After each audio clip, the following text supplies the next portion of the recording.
Hello, నేను రవికుమార్. మీకు తెలుసు కదా, హౌసింగ్ ఎట్ రవికుమార్ ఛానల్ నాది.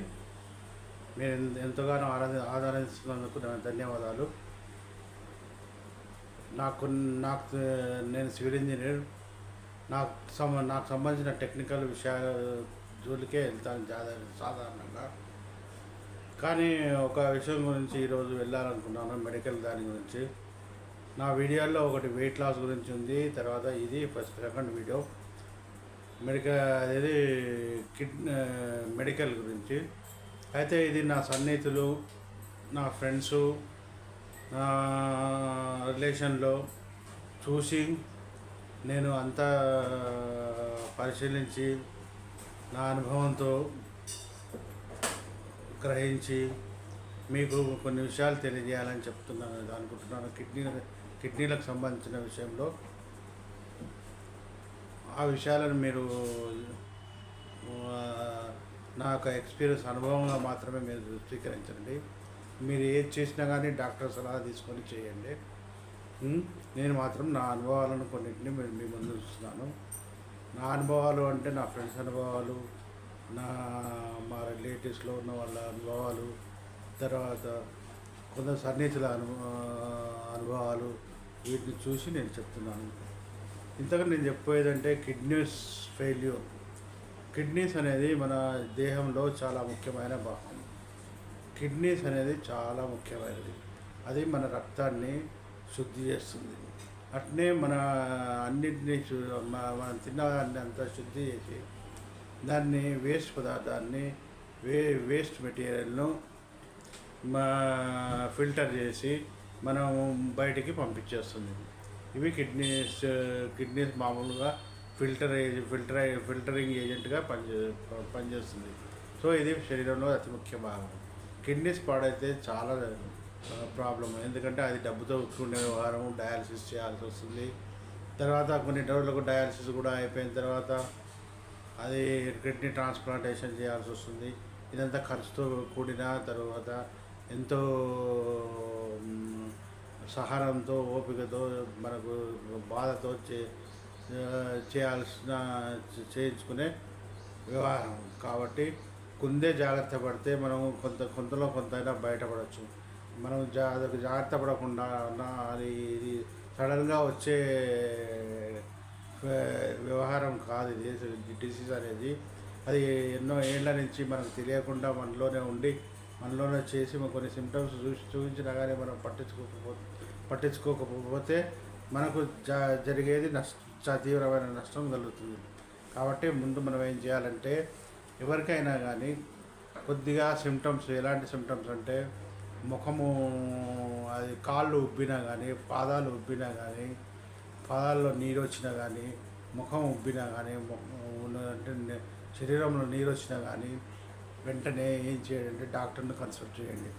అది ఇంకోటి ఏంటంటే, కిడ్నీ ఫెయిల్యూర్ ఉన్న వాళ్ళకు అధికంగా మూత్రం పోవడం కానీ, ఎక్కువసార్లు మూత్రం పోవడం కానీ, అసలు మూత్రం రాకపోవడం కానీ, మూత్రం రాకపోవడం అంటే మూత్రనాళం సన్నగా అయిపోయి అసలు రాకపోవడము, బుట్లుగా రావడము, తర్వాత అది చాలా మంటగా ఉండడము, పోయేటప్పుడు మంటగా ఉండడము, తర్వాత మూత్రం అనేది కూడా సాఫ్గా ఉండకుండా ఎట్లా అంటే కొంచెం పోయగానే ఆగిపోయిన తర్వాత మళ్ళీ బ్లాడర్లో అంత సగమట్నే ఉంచుకొని మనం వచ్చేస్తాం. తర్వాత మళ్ళీ కొంతసేపటికి మళ్ళీ పోవాల్సి వస్తుంది. అంటే ఫుల్ బ్లాడర్ ఎప్పుడూ ఖాళీ కాదు. ఇలాంటివి ఏమైనా ఉన్నట్లయితే బ్లాడర్ ఖాళీ కాకపోవడానికి కారణం ఏంటంటే మన మూత్రవాహిక సన్నబడడం అంటే ఇది సన్నబడిపోతుంది. సో దీన్ని కిడ్నీలను మనం పరీక్ష చేసే విధానం, మన ప్రాబ్లం ఉందా లేదా అనేది చేసే విధానం ఏంటంటే ఇది ఒక టెస్ట్ మాత్రమే, రక్త పరీక్ష మాత్రమే. తక్కువ ధరలోనే ఉంటుంది. 200-300 చేస్తారు. సీరం క్రియాటినైన్ అని చేస్తారు. సీరం క్రియాటినైన్ చేసిన తర్వాత మనకు కానీ 0.67 to 1.17 లోపల ఉండాలి సీరం క్రియాటినైన్. 1.17 కన్నా ఎక్కువ ఉన్నట్లయితే, అది 2-2.5 ఉన్నట్లయితే మనం అప్పటి నుంచి జాగ్రత్త వహించాలి. ఇక డేంజర్ సిగ్నల్స్ మనకు స్టార్ట్ అయినట్టే లెక్క. సో అది అశ్రద్ధ చేసినట్లయితే, అట్నే ఉన్నట్లయితే మనం ఏమి చికిత్స చేసుకోకుండా, ఏ మందులు వాడకుండా అట్నే ఉన్నట్లయితే అది పెరిగి పెరిగి ఏ 7, 8, 10, 12 అయ్యేదాకా మనం ఏమైతే ఏమి మనకేమి మనకేమి పట్టించుకోకుండా ఉన్నట్లయితే, మనం ఏమి పట్టించుకోకుండా ఉన్నట్లయితే అది డయాలిసిస్కు దారితీస్తుంది. డయాలిసిస్ అంటే అది వారానికి ఒకసారి, తర్వాత 2 రోజులకు ఒకసారి, తర్వాత రోజు చేయాల్సి వస్తుంది. సో ఇది అతి అతి బాధాకరమైన ప్రక్రియ. సో దీనికోసం సీరం క్రియాటినైన్ 1.17 కంటే ఎక్కువ ఉన్నట్లయితే ఇమీడియట్గా మనం కేర్ తీసుకోవడం మొదలుపెట్టాలి. ఎలాంటి కేర్ తీసుకుంటారంటే ఇమ్మీడియట్గా ట్యాబ్లెట్స్ అనేవి వాడాలి. తర్వాత ఇంకోటి డాక్టర్ దగ్గర కన్సల్ట్ చేయాలి. డాక్టర్ నెఫ్రాలజిస్ట్ అయినా కానీ యూరాలజిస్ట్ అయినా కన్సల్ట్ చేయాలి. ఏ మూత్రం పోవడంలో ప్రాబ్లం ఉన్నప్పుడు, లేకపోతే మా స్ట్రక్చర్ అంటే మూత్రం యొక్క బ్లాడర్కు దానికి సంబంధించిన ఏదైనా వ్యవహారం ఉన్నప్పుడు యూరాలజిస్ట్ను కన్సల్ట్ చేయాలి. ఏదైనా ఇంకా వేరే ప్రాబ్లం ఉన్నప్పుడు నెఫ్రాలజిస్ట్ను కన్సల్ట్ చేయాలి. అంటే నెఫ్రాలజిస్ట్ అయినా యూరాలజిస్ట్ అయినా ఎవరినైనా కన్సల్ట్ చేయొచ్చు.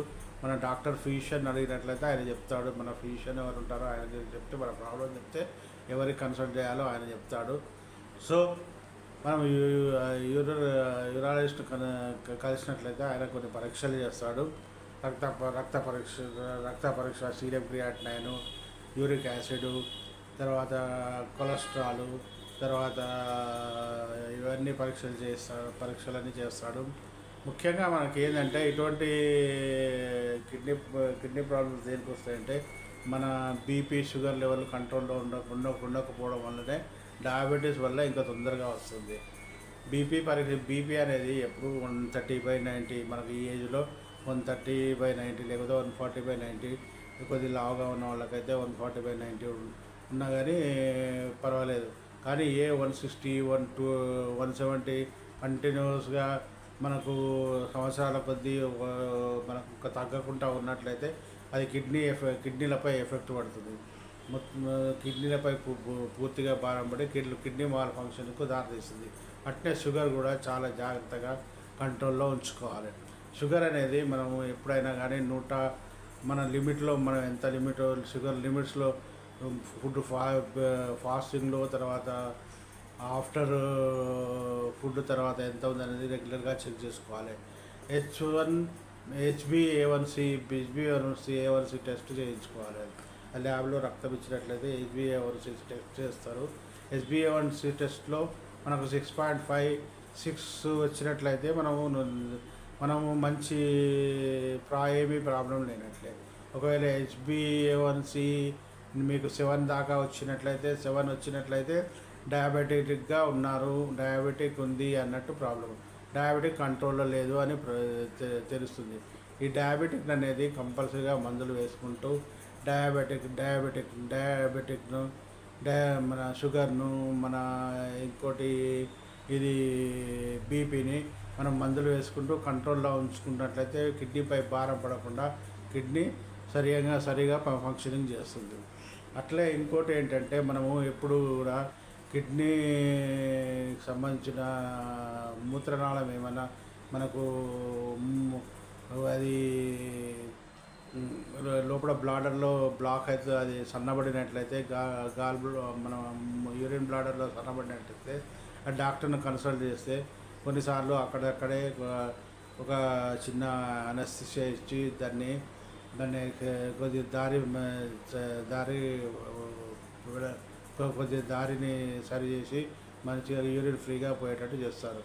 అది కాకుండా ఇంకా ఏమన్నా బ్లాడర్కు ప్రాబ్లం ఉన్నట్లయితే, తర్వాత మూత్రం అసలు రాకున్నట్లయితే అప్పుడు చిన్న ఆపరేషన్ చేయాల్సి వస్తుంది.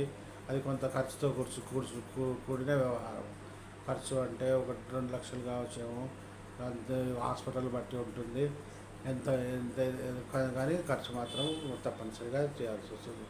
సో మనం ఏంటంటే ఎప్పుడు సీరం క్రియాటినిన్ లెవెల్ కంట్రోల్లో పెట్టుకోవాలి, యూరిక్ యాసిడ్ కంట్రోల్లో పెట్టుకోవాలి, పొటాషియం పొటాషియం లెవెల్స్ కంట్రోల్లో పెట్టుకోవాలి, సోడియం లెవెల్స్ కంట్రోల్లో పెట్టుకోవాలి. సోడియం లెవెల్స్ 135, 136, 146 రేంజ్లో ఉండాలి. పొటాషియం లెవెల్స్ 3.5 to 5.1 లెవెల్లో రేంజ్లో ఉండాలి. తర్వాత మన ఇంకోటి ఏంటంటే యూరియా లెవెల్స్ కంట్రోల్లో ఉండాలి. ఇవన్నీ కంట్రోల్లో పెట్టుకున్నట్లయితే మనకు ఎలాంటి కిడ్నీ ప్రాబ్లమ్స్ ఉన్నా కానీ మనకు అన్ని లెవెల్స్ కంట్రోల్లో ఉన్నట్లయితే మన కిడ్నీ మీద బాధపడకుండా మన కిడ్నీ సరిగా ఫంక్షన్ చేసి మనం ఇంకా 70 ఏళ్ళు 80 ఏళ్ళ వరకు కూడా మన కిడ్నీ ఆరోగ్యంగా ఉంటుంది. కాబట్టి ముఖ్యంగా ఏంటంటే మనము ఇలాంటి జాగ్రత్తలు తీసుకొని క్రియాటినైన్ను, పొటాషియం లెవెల్స్ను, సోడియం లెవెల్స్ను, బీపీని, షుగర్ను ముఖ్యంగా కంట్రోల్ చేసుకున్నట్లయితే బాగుంటుంది. ఇంకోటి కిడ్నీ ఫెయిల్యూరు ఏమైనా అది డాక్టర్కు అనుమానం వచ్చినట్లయితే మన అబ్డామన్ అల్ట్రాసౌండ్ అబ్డామన్ కూడా చేస్తాడు. అల్ట్రాసౌండ్ అబ్డామన్ చేసినట్లయితే మనకు ప్రోస్టేట్ ఏమైనా ఉబ్బిందా లేకపోతే ప్రోస్టేట్కి ఏమైనా ప్రాబ్లం ఉందా ఇది తెలుస్తుంది. తర్వాత కిడ్నీస్ వ్యవహారం తెలుస్తుంది. తర్వాత కడుపులో వాటర్ ఉందా లేదా తెలుస్తుంది. ఇవన్నీ మనకు క్లియర్గా డిస్ప్లే అవుతాయి. సో దాన్ని బట్టి యూరినరీ ట్రాక్ కూడా తెలుస్తుంది. యూరినరీ ట్రాక్ కూడా ఎట్లా ఉందని తెలుస్తుంది. సో ఇవన్నీ మనకు తెలిసిపోతాయి. సో ఈ అల్ట్రాసౌండ్ స్కాన్ డాక్టర్ పర్యవేక్షణలో చేసి దాని రిజల్ట్ ప్రకారం త్వరగా చికిత్స చేసుకోండి మీరు. కాబట్టి కిడ్నీ ఎప్పుడు డేంజర్ లెవెల్స్లో ప్రమాద గంటికలు మోగించిందంటే సీరం క్రియాటినైన్ పెరుగుతున్నది అంటే మీరు ఇమీడియట్గా జాగ్రత్తలు తీసుకోవాలి. ఇంకోటి ఫుడ్ విషయంలో కూడా జాగ్రత్తలు తీసుకోవాలి. నాన్ వెజిటేరియన్ అంటే చికెను, మటను ఏది ప్రోటీన్స్ ఎక్కువ ఉన్న ఫుడ్ తీసుకోకూడదు. తీసుకోవడం చాలా తక్కువ చేయాలి. అసలు తీసుకోకుంటే మంచిది. వెజిటేరియన్ మనం ఎంత తిన్నా కానీ ఏం ప్రాబ్లం లేదు. అంటే మన ఇది నాన్ వెజిటేరియన్ తీసుకోకూడదు. తర్వాత పాలు, పెరుగు అలాంటివి ఏమైనా తీసుకోవచ్చు. తర్వాత మనకు ఆల్కహాల్ అనేది పూర్తిగా బంద్ చేయాలి. ఆల్కహాల్కు కిడ్నీకి, లివర్కు ఎంతో ప్రమాదకరం. సో ఆల్కహాల్ కూడా బంద్ చేసేయాలి. సో ఇది దీనికి సంబంధించిన నివారణ చర్యలు, తర్వాత జాగ్రత్తలు నాకు తెలిసిన ప్రకారము నేను చూసిన నా ఫ్రెండ్స్, నా ఆప్తుల ఆరోగ్య పరిస్థితి ప్రకారము నేను ఒక అంచనాకు వచ్చి ఈ విధంగా నేను ఎక్స్పీరియన్స్తో చెప్తున్నాను. మీరు ఏదైనా ప్రాబ్లం ఉన్నట్లయితే ఇమీడియట్గా డాక్టర్ని కన్సల్ట్ చేసి వాళ్ళ అభిప్రాయాలను కనుక్కొని ఇది ఒక నా సూచికగా మాత్రమే, ఒక ఇంట్రడక్షన్ మాత్రమే అనుకొని ఇమ్మీడియట్గా మీరు డాక్టర్ని కన్సల్ట్ చేసి మీ యొక్క ట్రీట్మెంట్ స్టార్ట్ చేసుకొని మీ కిడ్నీలను మీరు జాగ్రత్తగా ఆరోగ్యంగా కాపాడుకోవాలని కోరుతూ మనవి చేస్తూ ఇట్లా మీ రవికుమార్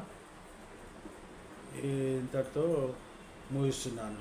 సో మన కిడ్నీలు మనం ఆరోగ్యంగా ఎలా చూసుకోవాలి, మన ఆరోగ్యము మన కిడ్నీల గురించి ఈరోజు చెప్పాను. మీకు నచ్చినట్లయితే లైక్, షేర్, సబ్స్క్రైబ్ చేయండి.